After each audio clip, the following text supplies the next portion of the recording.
Naruto, le ninja phénomène. Pour fêter les 20 ans de parution française de cette série incontournable, le musée de la bande dessinée est heureux de célébrer l'œuvre de Masashi Kishimoto avec une exposition inédite qui invite à découvrir ou redécouvrir les temps forts de l'aventure et les atouts de ce manga devenu culte. Donc Naruto fête ses 20 ans cette année en français, plus de 20 millions d'exemplaires vendus. Il est arrivé au tout début du marché du manga, puisqu'il est arrivé vers 2002, donc l'offre était nettement moins diversifiée que maintenant.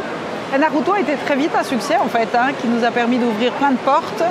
Et c'est une exception culturelle, parce qu'en France, qui est le plus gros de notre marché, Naruto a été numéro 1 pendant plus de 10 ans, alors qu'il n'a jamais été numéro 1 dans son pays d'origine. Depuis le lancement de la série en 1999 au Japon, Naruto n'a cessé de conquérir les lecteurs et d'étendre son univers pour être aujourd'hui encore le 3e manga le plus vendu dans le monde. Naruto, c'est le shonen par excellence.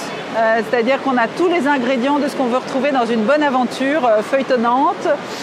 Naruto, c'est un jeune garçon tout à fait perdu, assez mal aimé au tout début de l'histoire, qui veut devenir ninja.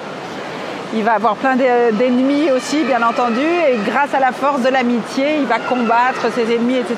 Et Masashi Kishimoto, qui est l'auteur original, est un grand artiste qui a une capacité, une force dans la narration qui en fait un des meilleurs auteurs de sa génération. Il a réussi à nous tenir en haleine avec très très peu de moments creux, alors qu'il faut se rappeler qu'un mangaka au Japon, en tout cas dans les shonen, doit remettre un nouveau chapitre toutes les semaines. Un chapitre, c'est 20 pages, et il faut arriver à avoir de la créativité, des idées toutes les semaines qui soient aussi fortes que la semaine précédente, parce qu'il n'y a pas d'arrêt dans le rythme. C'est pendant ces 72 tomes, c'est ce rythme-là qu'il a dû tenir. Et donc moi je trouve que c'est une force de la nature ce mec, et en plus d'être un excellent dessinateur.